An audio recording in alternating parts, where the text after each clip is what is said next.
দয়া করো, দয়া করো, আমার মেয়েটা লগ্নভ্রষ্টা হয়ে যাবে। এত বড় ক্ষতি করো না, ক্ষমা চাইছি, আমি ক্ষমা চাইছি।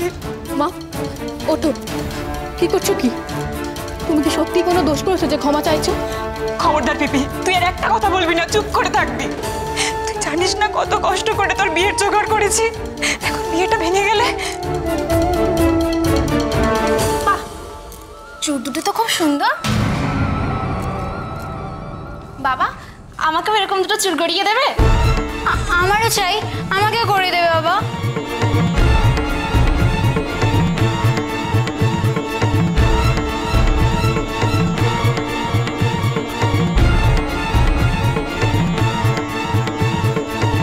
শোনো ঠাকুরজি, তুমি যখন এত করে বলছো, তোমার দাদাকে অনুমতি দিতে পারি প্রফুল্লকে সম্প্রদান করার জন্য। তবে আমাদের একটা শর্ত আছে।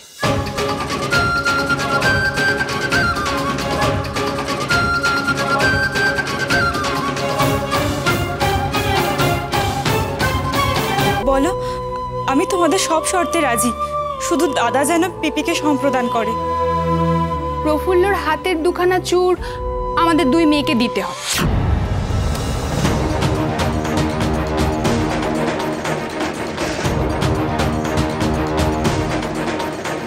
না না, তা কি করে হয়?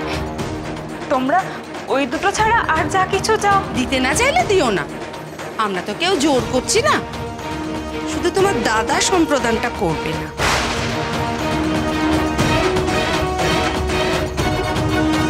এবার তুমি ভেবে দেখো কি করবে, বেশি দেরি করার সময় নেই। পুষ্প, কমলি, চল। এই যে তুমিও চলো। না না না, তোমাদের পায়ে পড়ি, তোমরা যেও না। দেখো ঠাকুরজি, ওই চূড় দুটো আমার মেয়েদের পছন্দ হয়েছে, ও দুটোই আমাদের চাই। হ্যাঁ, আর তাছাড়া দাদাকে দিয়ে সম্প্রদান করে দেবে, দাদা বদলে কিছু দেবে না, তা কি হয়? ভালো মানুষ দাদাকে ঠকিয়ে নেবে, তা তো হয় না ঠাকুরজি। আর তাছাড়া তোমাদের তো মনে হচ্ছে ভালোই পয়সা কড়ি আছে গো। হ্যাঁ, গরিবের ভান করে থাকো। মেয়েকে আর একটা গড়িয়ে দিও কেমন? ওটা আমি মেয়েকে দিইনি গো বৌদি, ওটা তো দিয়ে দাও মা, এগুলো আমার কিচ্ছু চাই না। না না, তা হয় না, এটা তোর শ্বশুর বাড়ির আশীর্বাদে, তুই শ্বশুর বাড়িতে কি জবাব দিবি? না ঠাকুরজি, বিয়েটাই যদি না হয় তাহলে আর কিসের শ্বশুর বাড়ি আর কিসের আশীর্বাদ, তাই না? বলো ছোট, চল দেখি, অনেক রাত হয়েছে। আমি সব সামলে নেব মা। মা বিশালাক্ষী ঠিক একটা পথ বের করে দেবে। এখন মামিরা যা বলছে তা মেনে নাও। আমার কি হবে তা আমি ভাবছি না, কিন্তু আমি তোমাকে 5 জনের সামনে অপদস্থ হতে দেখতে পারবো না।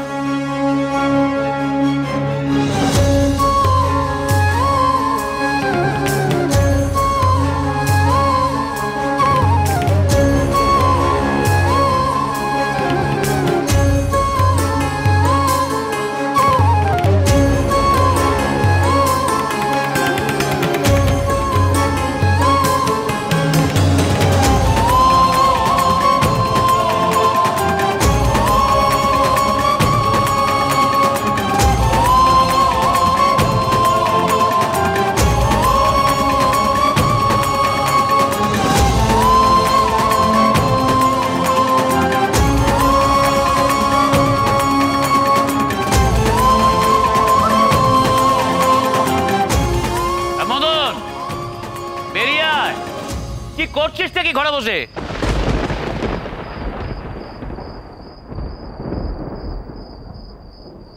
কি ব্যাপার বলুন তো, আসছে না কেন? দেরি হচ্ছে। দেখছি দেখছি। ছি ছি ছি ছি, কোন ঘরে বিয়ে করতে যাচ্ছ তুমি দেখো।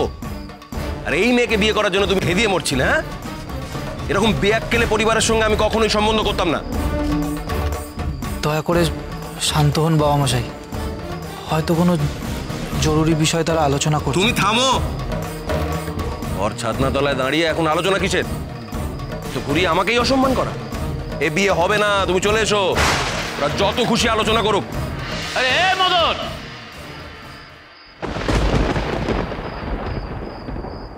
এই তোর দায়িত্ববোধ মদন?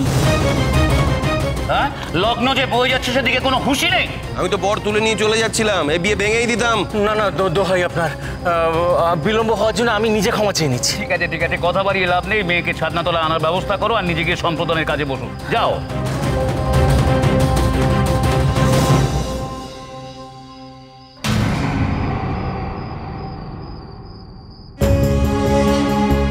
এই তো সবে শুরু। মেয়ে আগে শ্বশুর ঘরে যাক, তারপর গলায় পা দিয়ে আরো আদায় করব।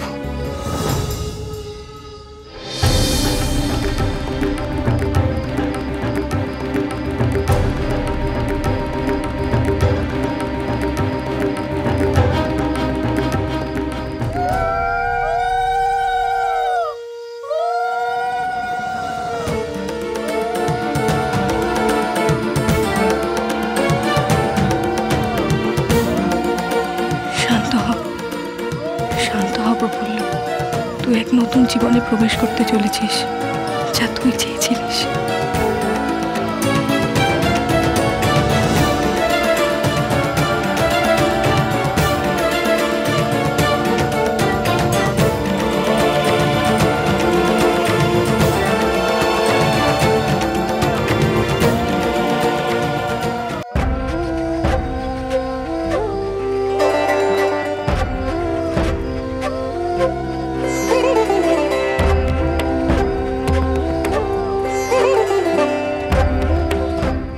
আজ আর চোখের জল নয় মা, তুমি তো চেয়েছিলে তোমার মেয়ের ভালো ঘর হোক, ভালো বর হোক, সকলেই তাই চায়। সবার ইচ্ছে তো আর পূরণ হয় না। তোমার খুব কপাল ভালো, আমার নাতিটি বড় ভালো ছেলে গো, হীরের টুকরো জামাই পেয়েছো তুমি। আমি জানি আপনার ঘরে সম্পর্ক করার মতো উপযুক্ত আমি নই, তবু বলবো আমার মেয়েটা খুব লক্ষ্মীমন্ত, ওকে একটু দেখবেন। আসলে ওকে তো বড় ঘরের আদব কায়দা শেখাতে পারিনি, আপনারা একটু শিখিয়ে পড়িয়ে নেবেন। তুমি কেন এত চিন্তা করছো? তোমার মেয়ে আমার বাড়িতে লক্ষ্মী হয়ে আসছে, তার কোনো অযত্ন কোনো অপমান হবে না। কথা দিন আমার মেয়ের কোনো ভুল হলে আপনারা নিজ গুণে ক্ষমা করে নেবেন, ওকে একটু বোঝার চেষ্টা করবেন। তুমি কেন এত ভাবছো বলো তো? সব মেয়ে শ্বশুর বাড়িতে গিয়ে প্রথম ভুল ভ্রান্তি করে, তারপর আস্তে আস্তে শ্বশুর বাড়ির আদব কায়দা শিখে যায়। তোমার মেয়েও শিখে যাবে। প্রফুল্লর হাতের দুখানা চূড় আমাদের দুই মেয়েকে দিতে হয়, এগুলো আমার কিচ্ছু চাই না। না না, তা হয় না, এটা তোর শ্বশুর বাড়ির আশীর্বাদে, তুই শ্বশুর বাড়িতে কি জবাব দিবি?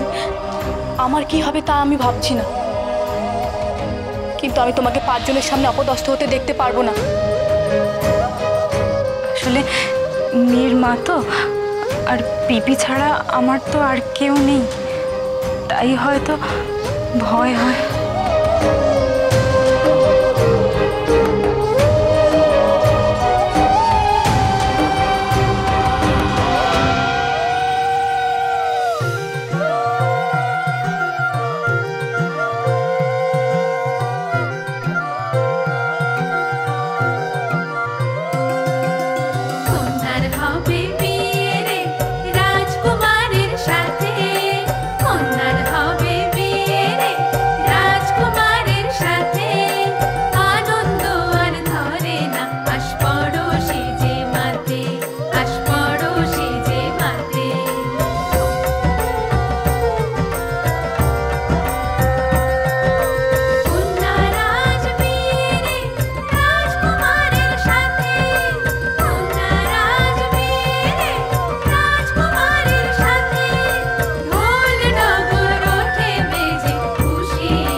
শেষ হতে অনেক দেরি হয়ে যাবে, ততক্ষণে খাবার ঠান্ডা হয়ে যাবে। হ্যাঁ যাও যাও, তোমরা সব খেয়ে নাও। একটা একটা করে অপমানের শোধ তুলতে হবে আমাকে।